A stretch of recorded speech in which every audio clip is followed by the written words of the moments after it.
Assalamualaikum warahmatullahi wabarakatuh. Perkenalkan, nama saya Gita Umul Faizal dengan nomor induk mahasiswa 12380300198, kelas E Sosiologi angkatan 2023. Mengenal ilmu tajwid. Yang pertama yaitu definisi ilmu tajwid.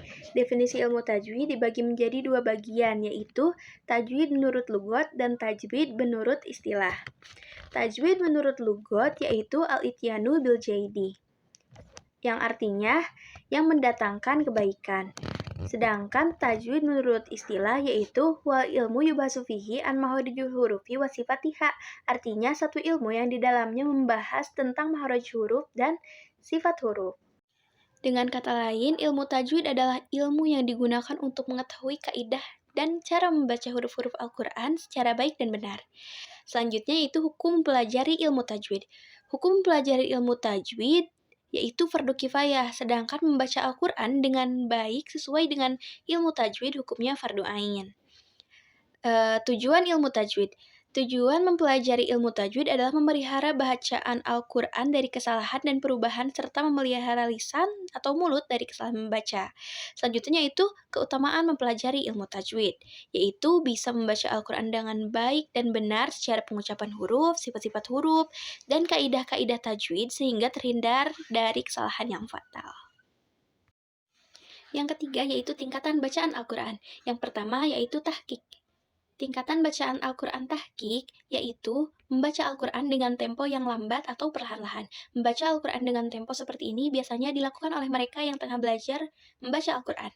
Tingkatan membaca Al-Quran yang kedua yaitu tartil, yaitu membaca Al-Quran dengan pelan dan tenang. Membaca Al-Quran dengan cara tartil inilah yang seharusnya dilakukan oleh setiap muslim. Tingkatan membaca Al-Quran yang ketiga adalah tadwir, yakni membaca Al-Quran dengan tempo yang sedang dalam artian tidak terlalu lambat ataupun tidak terlalu cepat. Karena pada tingkatan ini, ketika sang qari bertemu dengan huruf mad tidak dipenuhkan. Yang keempat yaitu hadar, yaitu membaca Al-Quran dengan tempo yang cepat dengan memperpendek bacaan mad atau mengurangi gunnah. Meskipun cepat, tetapi merujuk kepada ilmu tajwid beserta kaidah dan hukum-hukumnya. Selanjutnya yaitu adab tilawah. Tilawah adalah salah satu istilah yang digunakan dalam ilmu Al-Quran. Secara umum, tilawah dikenal sebagai metode membaca Al-Quran dengan nada atau irama. Disadur dari buku Ulumul Quran karangan Dr. Suhada MAG, berikut adalah adab yang dianjurkan untuk tilawah Al-Quran. Yang pertama yaitu berwudu, yang kedua memilih tempat bersih dan suci, yang ketiga khusyuk, yang keempat menjaga kebersihan mulut, yang kelima membaca ta'awudz, yang keenam membaca basmalah di setiap permulaan surat, yang ketujuh membaca dengan tartil, membaca dengan jelas, dan menerapkan hukum tajwidnya. Yang kedelapan yaitu memahami ayat yang dibaca, sedangkan yang kesembilan yaitu membaguskan suara. Materi yang kedua yaitu hukum membaca isti'azah dan membaca basmalah. Hukum membaca isti'azah menurut Prof. Dr. Wahab Az-Zuhaili dalam bukunya juga menyebutkan hukum membaca isti'azah atau ta'awudz menurut jumhur ulama adalah madhub atau sunnah dalam setiap kali membaca Al-Quran di luar surat. Sedangkan hukum membaca basmalah yaitu wajib. Sebagian besar ulama fikih, terutama dari mazhab Syafi'i dan Hambali, menyatakan bahwa hukum bacaan basmalah di awal surah Al-Fatihah adalah wajib, terutama ketika dalam sholat. Selanjutnya yaitu cara membaca isti'adzah dan basmalah dengan awal surat. Yaitu ada 4 wajah. Yang pertama yaitu waqul jam'i, artinya diwakafkan semua. Yang kedua yaitu waslul isti'adzah bil basmalah faqos, artinya diwasalkan ujung ta'ud ke bismillah. Yang ketiga yaitu waslul bismillah bis surati faqos, artinya diwakafkan ujung ta'ud lalu baru bismillah. Yang keempat yaitu waslul jam'i, artinya diwakafkan semuanya. Hukum membaca basmalah pada surat at-taubah dibagi menjadi 2 kaul. Kaul yang pertama yaitu kaul Imam Ibnu Hajar. Haram dibaca di awal surat, makruh dibaca di tengah-tengah. Kaul yang kedua yaitu kaul Imam Romli. Diperbolehkan dibaca di awal surat, sunnah dibaca di akhir surat. Tapi yang lebih masyhur yaitu kaul Imam Ibnu Hajar, yang mana haram dibaca di awal surat, makruh dibaca di tengah-tengah. Kenapa diharamkan? Karena pada waktu Allah menurunkan ayat tersebut sedang genting di Masyriqil Arab. Kelompok huruf hijaiyah. Huruf-huruf hijaiyah yang dibahas dalam ilmu tajwid yaitu alif, ba, ta, sya, jim, ha, kho, dal, da, ro, zai, sin, shin, sod, do, to, zo, ain, ghin, fa, kof, kaf, lam, mim, nun, waw, ha, lam alif, hamzah, ya. Jika disebut huruf hijaiyah yang 28, maksudnya ialah huruf yang Huruf yang tadi disebutkan oleh saya, selain huruf alif. Huruf-huruf tersebut semuanya menerima harkat, seperti fathah, kasroh, domah. Dan yang tidak menerima harkat hanya satu, yaitu huruf alif. Ia tidak bisa berdiri sendiri. Huruf alif selamanya harus berada di belakang huruf yang lain. Kalau huruf alif diberi harkat seperti A, I, U, maka ia tidak dinamai huruf alif lagi, akan tetapi dinamai huruf hamzah, dan kedudukan hukumnya sama seperti huruf hamzah. Tanda baca dalam Al-Quran atau harkat itu ada 8. Yang pertama yaitu fathah, yang kedua kasroh, yang ketiga domah, yang keempat fathah, yang kelima kasrotain, yang keenam domatain, yang ketujuh sukun, dan yang kedelapan tasydid. Mahurijul huruf. Mahurijul huruf artinya tempat atau letak dari mana huruf-huruf itu dikeluarkan. Menurut para ahli, tempat keluarnya huruf yang pokok ada 5, yaitu al-jaufu, artinya dalam atau lubang tenggorokan dan mulut. Hurufnya yaitu alif, wawu, ya. Yang kedua yaitu al-halku, artinya tenggorokan. Huruf-hurufnya yaitu ha, kho, ain, ghin, ha, hamzah. Yang ketiga yaitu al-lisanu, hurufnya yaitu ta, sa, jim, dal, za, ro, za, shin, shod, zol, to, zo, kof, lam, kaf, nun, ya. Yang keempat yaitu asyafatain, artinya dua bibir. Hurufnya yaitu ba, fa, mim, dan wawu. Yang kelima yaitu al-khoisyum, artinya dalam hidung. Hurufnya yaitu nun, mim, ba. Maroj-maroj huruf. Lubang antara mulut dan tenggorokan adalah tempat keluar huruf mad atau huruf panjang. Yang isinya yaitu 3, yaitu alif, ya, dan wawu. Yang kedua yaitu aksol halki atau keluarnya dari tenggorokan sebelah bawah atas dada. Hurufnya ada 2, yaitu ha dan hamzah. Yang ketiga yaitu wastul halki, keluarnya dari tengah-tengah tenggorokan. Hurufnya ada 2, yaitu ha dan ain. Yang keempat yaitu anal halki, keluarnya dari pangkal tenggorokan sebelah atas. Hurufnya ada 2, yaitu kho dan ghin. Yang kelima yaitu aksol lisan fauku, keluarnya dari pangkal lidah dengan langit-langit yang lurus di atasnya. Hurufnya ada 1, yaitu kof. Yang ketujuh yaitu wastul lisan, keluarnya lidah dari bagian tengah dengan langit-langit yang di atasnya. Hurufnya ada 3, yaitu jim, shin, ya. Yang kedelapan yaitu awalu hafatil lisan ila mayalil adros, artinya keluar dari antara salah satu tepi lidah sebelah kanan atau kiri dan geraham sebelah atas. Hurufnya ada 1, yaitu dod. Yang kesembilan yaitu torful lisan ila hanakil a'la, keluar dari lidah bagian depan setelah mahraj dod dengan gusi yang di atas. Hurufnya ada 1, yaitu lam. Yang ke-10 yaitu dohru rosi lisan, keluar dari ujung lidah agak ke dalam sedikit. Hurufnya ada 2, yaitu ro dan nun. Ro lebih dalam daripada nun, sedangkan ro dan nun lebih keluar daripada lam. Yang ke-11 yaitu torful lisan min usuli sanaya ulya, keluarnya dari antara ujung lidah dengan pangkal kedua gigi muka sebelah atas. Hurufnya ada 3, yaitu ta, za, zal, to. Yang ke-12 yaitu torful lisan wa min baini sanati ulya wa sufla, artinya keluar dari antara ujung lidah dan ujung gigi sebelah atas bagian bawah. Hurufnya ada 3, yaitu zai, sin, sod. Yang ke-13 yaitu torful lisan wa torfi sanaya ulya. Yang ke-13 yaitu torful lisan wa torfi sanaya ulya, yaitu keluar dari antara ujung lidah dan buah gigi yang atas. Hurufnya ada 3, yaitu sa, za, dod. Yang ke-14 yaitu mimbat nisapati sulpa wa torfi sanaya ulya, artinya bagian tengah dari bibir bawah dengan ujung 2 buah gigi depan yang sebelah atas. Hurufnya ada 1, yaitu fa. Yang ke-15 yaitu keluar dari antara 2 belah bibir dari sedikit direnggangkan bagi wawu, sedang bagi mim dan ba bibirnya dirapatkan. Yang ke-16 yaitu pangkal hidung atau tempat keluar. Yang ke-16 yaitu hukum nun. Yang pertama yaitu idhar halki. Idhar artinya menjelaskan, halki berasal dari kata halq, artinya tenggorokan. Hukum bacaan idhar halki yakni apabila nun sukun atau tanwin bertemu dengan salah satu huruf-huruf halki. Huruf-huruf halki ada 6, yaitu hamzah, ain, ha, gin, ho. Huruf-huruf ini disebut halki karena mahroj atau tempat keluarnya huruf di kerongkongan. Cara membaca nun sukun atau tanwin yang demikian itu harus terang, jelas, dan pendek. Bunyi suaranya tetap jelas, tidak samar, dan tidak mendengung. Contohnya, nun sukun bertemu dengan hamzah, waman sana. Nun sukun bertemu dengan ha, minhum.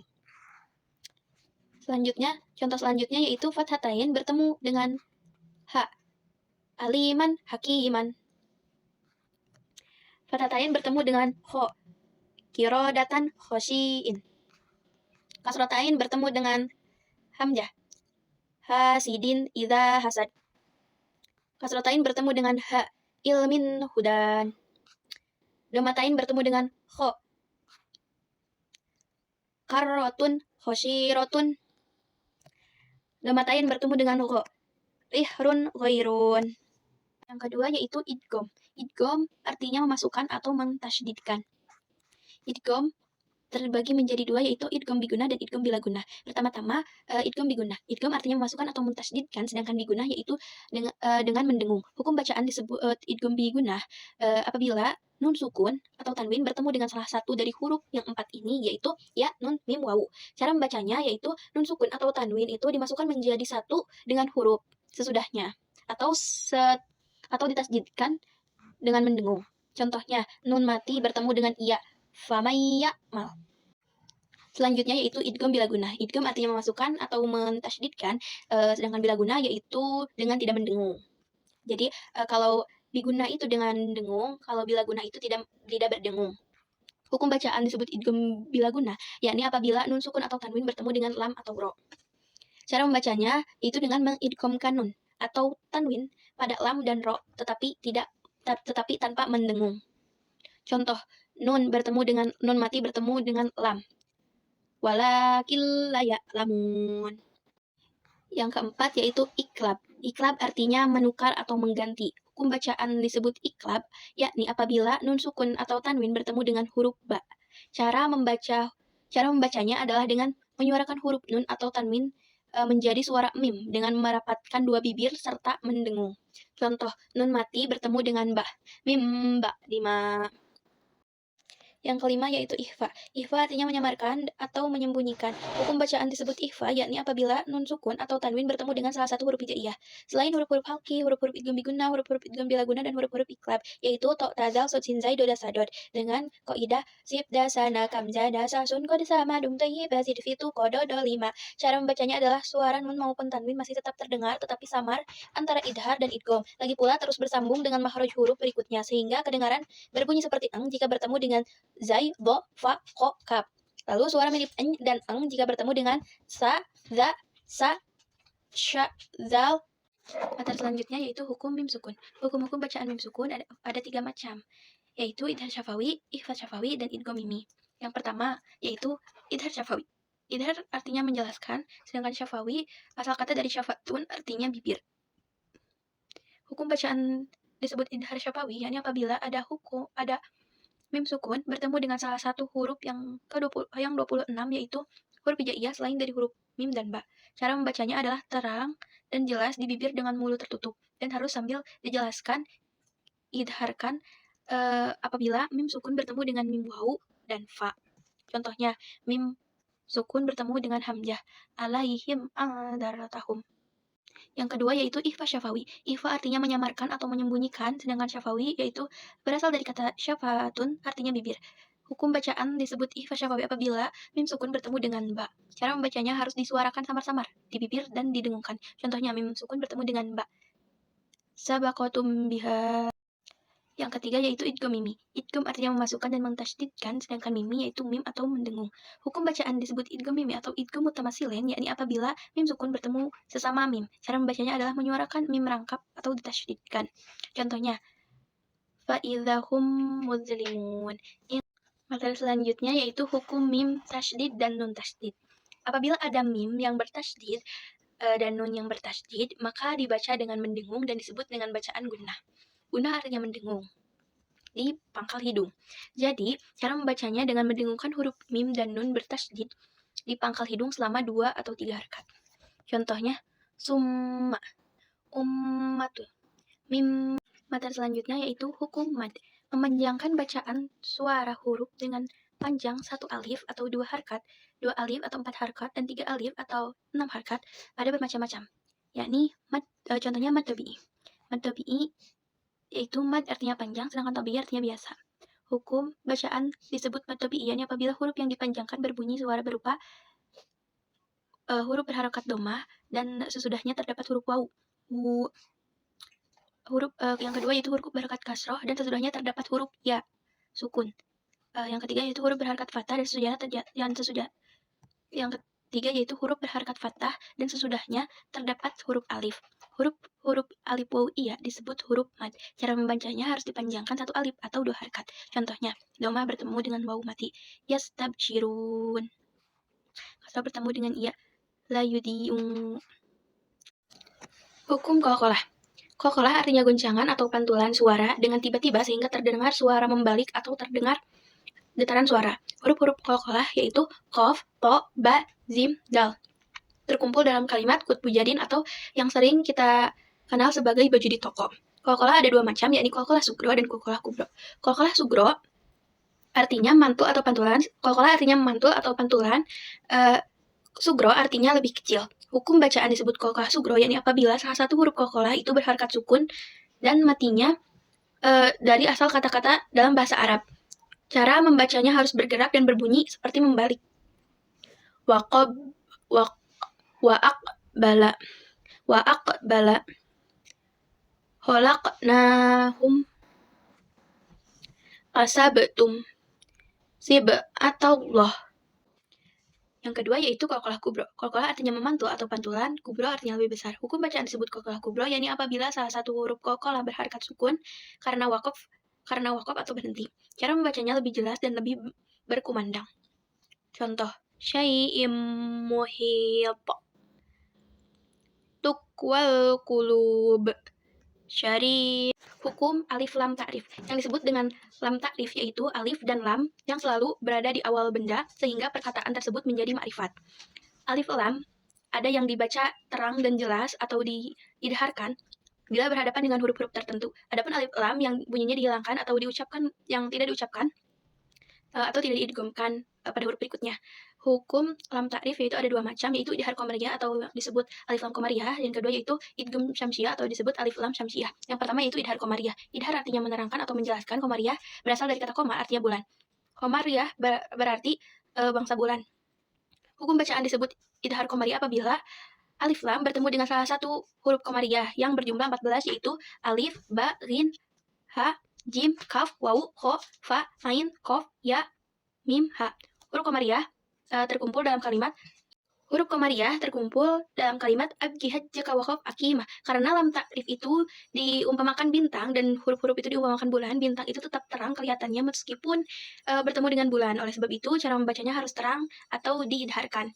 Contohnya alif lam bertemu dengan ba, al-batil.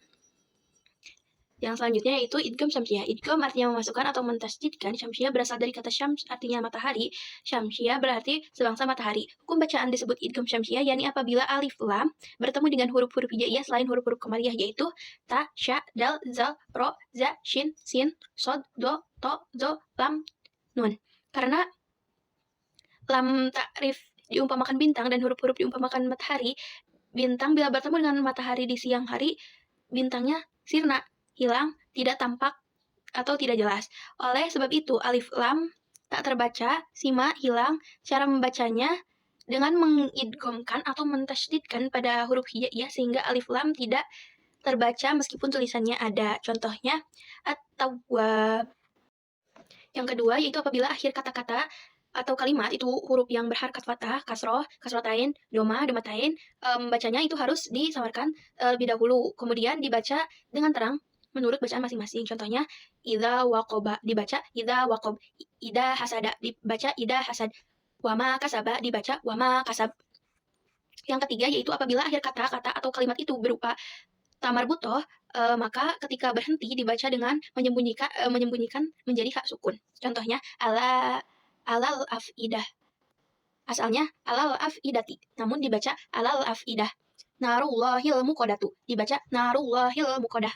Yang keempat yaitu apabila akhir kata-kata atau kalimat itu berupa huruf yang didahului dengan huruf mati, maka dibaca dengan mematikan dua huruf dengan suara pendek dan dibunyikan sepenuhnya, tetapi huruf yang terakhir dibaca setengah suara. Contoh, bis sobri, jadi bis sober. Matla'il fajri menjadi matla'il fajr. Lailatul qadri menjadi lailatul qadr. Ida yashri menjadi ida yashr. Yang kelima yaitu apabila akhir kata-kata atau kalimat itu berupa huruf yang didahului mad atau madlin sebelum huruf akhir terdapat 3 huruf hijaiyah alif, ya, sukun, dan waw sukun. Maka dibaca dengan mematikan huruf yang terakhir itu dengan memanjangkan madnya 2 harkat atau 4 harkat, atau bisa 6 harkat seperti mad adli sukun. Contohnya min haufin dibaca menjadi min hauf, wassoifa menjadi wassoif, syafilina dibaca menjadi syafilin, al-hakimina dibaca menjadi al-hakimin. Yang keenam yaitu apabila akhir kalimat itu huruf yang berharkat fathatain, fathah tegak, fathah bertemu alif, maka dibaca dengan membunyikan menjadi fathah dan dipanjangkan 2 harkat dan berubah menjadi mad iwad. Contoh tawwaba menjadi tawwaba. Contoh tawwaban dibaca menjadi tawwaba, qalilan dibaca menjadi qalila, jami'an dibaca menjadi jam'an dibaca menjadi jam'a. Yang ketujuh, apabila di akhir kalimat itu ada waw sukun didahului harkat domah atau ya sukun didahului harkat kasroh, dibaca panjang 2 harkat atau 1 alif. Contoh ajri, ahli, qauli, lihayati. Tanda-tanda wakaf dalam Al-Quran. Yang pertama yaitu seperti ini. Artinya berhenti pada akhir ayat. Yang kedua yaitu seperti ini. Wakaf lazim, artinya harus berhenti. Yang ketiga yaitu seperti ini. Wakaf mutlak, artinya lebih baik berhenti. Yang keempat yaitu seperti ini. Wakaf jaiz, artinya boleh berhenti, boleh terus. Sakta ialah diam sejenak sambil menahan nafas, tidak menarik dan tidak mengeluarkan nafas, tetapi bukan wakaf. Sakta dalam Al-Quran ada 4. Selanjutnya seperti ini. Wakaf mujawwaj, boleh berhenti, tapi lebih baik disambung dengan kata berikutnya. Selanjutnya seperti ini. Wakaf muraqqashah, diberi kebebasan berhenti pada kata yang terdapat tanda tersebut karena darurat yang disebabkan oleh panjangnya ayat atau kehabisan nafas. Yang selanjutnya itu wakaf aula atau wakaf musabah, sebaiknya berhenti, tetapi tidak salah bila disambung dengan kata berikutnya. Yang selanjutnya itu wasol, larangan berhenti kecuali jika di bawahnya terdapat tanda awal ayat yang membolehkan wakaf secara mutlak dan kecuali pada akhir ayat. Selanjutnya ini wakaf mu'anqah, boleh berhenti pada salah satu ayat. Wakaf mu'anaqah, boleh berhenti pada salah satu kata yang ada tanda tersebut. Selanjutnya alaihil waqaf. Selanjutnya kila alaihil waqaf. Dikatakan di sini boleh berhenti. Selanjutnya waqaf mustabawasoh atau alwaslu aula. Dibacanya itu harus disambung, lebih utama itu disambung. Selanjutnya seperti ini, al-qauf ula, berhenti lebih utama. Selanjutnya seperti ini, waqfu sa'i, yaitu tempat-tempat yang menunjukkan waqaf nabi atau waqaf gufron dan waqaf munzal. Selanjutnya ada ini, tanda wakaf yang menunjukkan berhenti lebih baik. Suatu tanda untuk menerangkan hukum wakafnya yang diisi sesuai dengan tanda wakaf sebelumnya. Selanjutnya, tanda wakaf seperti ini. Ruku, isyarat, batas tadarusan, dan akhir ayat. Tanda pembagian berhenti setiap hari untuk orang yang ingin menghafal Al-Quran dalam jangka 2 tahun. Selanjutnya ini saktah, tanda berhenti sejenak tanpa mengeluarkan nafas atau tidak bernafas. Jadi boleh berhenti tapi tidak boleh mengambil nafas yang baru. Seperti itu. Macam-macam idgham. Ada 3 macam idgham yang berbeda karena perbedaan makhraj dan sifatnya, yaitu idgham mutamatsilain, idgham mutajanisain, idgham mutaqaribain. Yang pertama yaitu idgham mutamatsilain. Idgham artinya memasukkan atau mentasydidkan, mutamatsilain artinya 2 sama jenis atau sama makhraj dan sifatnya. Hukum bacaan yang disebut idgham mutamatsilain yakni apabila ada satu huruf bertemu dengan huruf bersamanya yang sama makhraj dan sifatnya. Huruf yang pertama sukun dan huruf yang kedua berharkat. Cara membacanya adalah dengan memasukkan atau mentasydidkan huruf sukun yang pertama pada huruf berharkat yang kedua dan ditekankan serta ditahan tidak lebih dari 1 harkat. Contohnya ba mati bertemu dengan ba. Fal yaktub bainakum, dibaca fal yaktub bainakum. Nah, yang kedua yaitu idgham mutajanisain. Idgham artinya memasukkan atau mentasydidkan, mutajanisain artinya 2 huruf sejenis. Hukum bacaan disebut idgham mutajanisain yakni apabila ada suatu huruf yang sukun berhadapan dengan huruf yang berharkat. Kedua-duanya itu sama makhraj tapi lain sifatnya. Huruf-huruf yang sama makhrajnya tapi lain sifatnya yaitu misalnya tak sukun bertemu dengan to. Tak sukun bertemu dengan zal, dal sukun bertemu dengan ta. Zal sukun bertemu dengan do, to sukun bertemu dengan ta, lam sukun bertemu dengan ro. Cara membacanya adalah memasukkan atau mengidghamkan huruf pertama pada huruf kedua. Contohnya ta sukun bertemu dengan to. Idmam ifatani. Yang ketiga yaitu idgham mutaqaribain. Idgham artinya memasukkan mentasydidkan, mutaqaribain artinya 2 huruf yang berdekatan. Hukum bacaan disebut idgham mutaqaribain yakni apabila ada huruf bersangkutan bertemu dengan huruf yang berharkat, kedua huruf itu berdekatan makhraj dan sifatnya. Cara membacanya ialah dengan memasukkan atau mentasydidkan huruf pertama dan huruf yang kedua. Huruf-huruf yang sama makhrajnya tapi lain sifatnya yaitu ba sukun bertemu dengan mim, ta sukun bertemu dengan sa sukun bertemu dengan zal, qaf sukun bertemu dengan kaf. Contohnya ba sukun bertemu dengan mim. Irkab mana. Baik, mungkin hanya itu yang bisa saya sampaikan. Mohon maaf bila ada kesalahan. Ungzur man qala wala tangzur man qala. Assalamualaikum warahmatullahi wabarakatuh.